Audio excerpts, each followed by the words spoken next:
Hello everyone, आज हम करने जा रहे हैं जर्नल एंट्रीज ड्राइंग की। ठीक है। अब ड्राइंग क्या होती है? सबसे पहले अगर आप 11th में आए हो, आप नए हो, तो आपको इस टर्म का पता नहीं होगा। तो हमने पहले वीडियो में इसके बारे में पढ़ रखा है कि जब भी ओनर जो है, एक बिजनेस है और एक ओनर है, दोनों को हम ऑब्वियसली अगर हम अकाउंट्स कर रहे हैं तो हम बिजनेस और ओनर को अलग अलग मान के अकाउंटिंग करते हैं। तो जब ओनर बिजनेस में से कोई भी पैसा, कोई भी एसेट, कोई भी चीज़ अपने पर्सनल यूज़ के लिए निकालता है तो उसको हम बोलते हैं ड्राइंग। ठीक है। अब ड्राइंग में ज़रूरी नहीं है कि कैश ही आएगा। कोई भी चीज़ अगर ओनर पर्सनल यूज़ के लिए निकाल रहा है तो उसको हम ड्राइंग बोलेंगे। और ड्राइंग को हम कैसे बोल सकते हैं कि इसका एडजस्टमेंट कैसे होगा, या फिर हम क्या मानेंगे ड्राइंग को? जब ओनर बिजनेस में पैसे लगा रहे हैं तो हम कह रहे हैं वो कैपिटल है। ठीक है। तो जब इंसान जो ओनर है वो बिजनेस से पैसे निकाल रहा है वो ड्राइंग है। तो हम क्या कह सकते हैं कि जो हमारी ड्राइंग है वो हमारे कैपिटल को कम करती है। कि एक ओनर है, एक बिजनेस है, बिजनेस के पास ये बर्डन है या फिर ये लायबिलिटी है कि ओनर ने उनको पैसा दिया है, क्योंकि हम इन दोनों को अलग अलग मान रहे हैं, अलग अलग इंसान मान रहे हैं, ऐसे ट्रीट कर रहे हैं, इनके अकाउंट्स हम अलग अलग बना रहे हैं। तो जो ओनर है, ओनर ने बिजनेस को पैसा दिया तो बिजनेस के लिए लायबिलिटी बढ़ी कि हमारे पास इस इंसान की इतनी कैपिटल है। ठीक है। अब इस इंसान की इतनी कैपिटल है, अगर उस इंसान ने पर्सनल यूज़ के लिए पैसा निकाल लिया है तो वो हमारी कैपिटल कम हो गई, तो हम इसको एडजस्टमेंट में कैपिटल कम दिखाएंगे। ठीक है। एडजस्टेड हैज़ बीन कि जैसे हम मॉडर्न रूल ऑफ अकाउंटिंग के हिसाब से ये 5 चीज़ें देखते हैं: एसेट और एक्सपेंस, लायबिलिटी, इनकम और कैपिटल। तो हम यहाँ पे कैपिटल को कम करेंगे, और जब हमारी कैपिटल कम होती है तो ये डेबिट होगी। इसीलिए जहाँ पे भी ड्राइंग आती है वो डेबिट होगी। ड्राइंग क्या होती है? हमारी कैपिटल, हम ऐसे मान के चल रहे हैं कि हमारी जो कैपिटल है वो कम होती है। कैपिटल कम होती भी है इससे, पर इसके अलग अलग केस होते हैं। इन फ्यूचर हम अगली वीडियोस में देखेंगे कि ड्राइंग की अलग अलग तरीके से एडजस्टमेंट कैसे होगी। अभी के लिए लायबिलिटी जो ड्राइंग है उसको हम हमेशा डेबिट करेंगे, क्योंकि इसकी वजह से हमारी जो कैपिटल है वो कम हो रही है। लायबिलिटी, इनकम और कैपिटल जब भी बढ़ती हैं तो क्रेडिट होती है, जब भी घटती हैं तो डेबिट होती है। और एसेट और एक्सपेंस बढ़ेंगे तो डेबिट होंगे, घटेंगे तो क्रेडिट। ठीक है। अब हम जनरल एंट्री पे आते हैं। First, withdraw cash from office for personal use. हमने पर्सनल यूज़ के लिए कैश निकाला है। ठीक है। अगर हम पर्सनल यूज़ के लिए कैश निकाल रहे हैं या फिर पर्सनल यूज़ के लिए कोई भी एसेट निकाल रहे हैं, हमने अभी वो सुना है कि वो होती है हमारी ड्राइंग।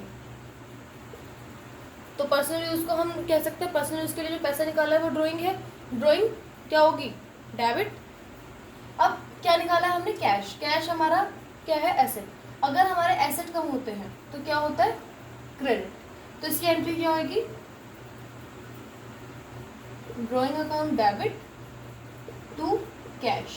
अगर हम कह रहे हैं कि अगर आपके पास एंट्री आती है कि हमने जो है पैसा जो निकाला है पर्सनल यूज़ के लिए वो हमने चेक के थ्रू निकाला है, तो ये टू कैश की जगह टू बैंक हो जाएगा। सिंपल एंट्री ड्राइंग की ऐसी होती है। अब next, withdrew cash and goods for personal use. Personal use is drawing. Drawing is always debit. अगर हम ड्राइंग कर रहे हैं तो वो डेबिट हो रही है। अब कैश एंड गुड्स आया है।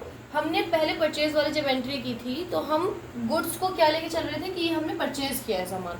हमें पर्टिकुलर स्टॉक नहीं बताया गया कि क्या ऐसी क्या चीज़ है जो हमारी कम हो रही है, इसलिए हम इसको परचेज लेके चलेंगे। कैश हमारा एक एसेट है, क्या, और जो हमने परचेज किया है अब हमारे पास है वो सामान, तो वो गुड भी हमारा क्या है?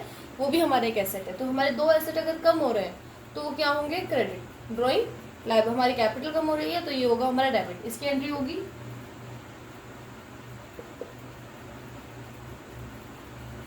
Drawing account debit to cash to goods की जगह हमने क्या डाला था? परचेज।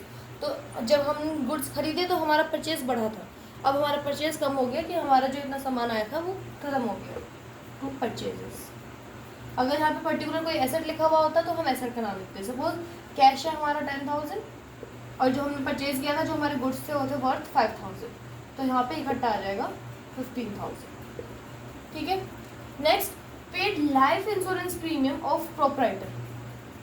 यहाँ पे ये नहीं लिखा है कि हमने विड्रू किया है पर्सनल यूज़ के लिए या फिर हम ओनर लेके जा रहे हैं। अब अगर हम कह रहे हैं कि यहाँ पे लाइफ इंश्योरेंस प्रीमियम लिखा है, लाइफ इंश्योरेंस प्रीमियम किसका हुआ है? प्रोप्राइटर का, ओनर का। अगर ओनर का कोई भी खर्चा कंपनी दे रही है या फिर बिजनेस दे रहा है तो हम यही मानेंगे कि वो बिजनेस से पैसा निकाल रहा है, क्योंकि बिजनेस और ओनर एक अलग अलग आदमी है। हम ये नहीं कहेंगे कि जो ओनर है उसकी लाइफ इंश्योरेंस का प्रीमियम जो है वो कंपनी क्यों देगी। अगर कंपनी दे रही है तो उसको भी हम ड्राइंग में बनवा लेंगे, तो इसकी भी सेम एंट्री होगी। अब यहाँ पे पेड लिखा है, पेड का मतलब हमने दे दिया है, paid by cheque, paid by cash ये नहीं लिखा, तो हम सिंपल कैश लिख रहे हैं। अगर यहाँ पे चेक या कुछ लिखा हुआ था तो हम उसके हिसाब से एंट्री करते, पर हमने पेड कर दिया तो मतलब हमारे पास से पैसा गया। तो अगर हमारा पैसा गया है, कैश गया है, तो वो होगा कम, कोई एसेट कम हो रहा है तो वो होगा क्रेडिट। तो drawing account debit to cash या फिर बैंक। अब यहाँ पे हमने ड्रॉइंग क्यों लिखा है, लाइफ इंश्योरेंस प्रीमियम क्यों नहीं लिखा, हम अकाउंट्स बना रहे हैं, ठीक है। हम अकाउंट किसका बना रहे हैं, कंपनी का, बिजनेस का। अगर हम बिजनेस का अकाउंट बना रहे हैं तो हमें ओनर के अकाउंट, उसके अकाउंट में या फिर उसका क्या काम हो रहा है उससे हमें कोई लेना देना नहीं है।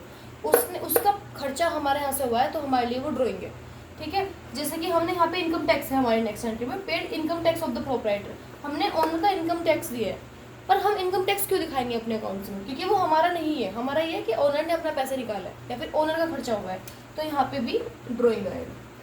पर्सनल यूज़ के लिए कुछ भी निकल रहा है तो वो ड्रॉइंग आएगा। टू कैश, क्योंकि पेड हो गया टू कैश या फिर बैंक, यहाँ पे हम अमाउंट लिखते हैं।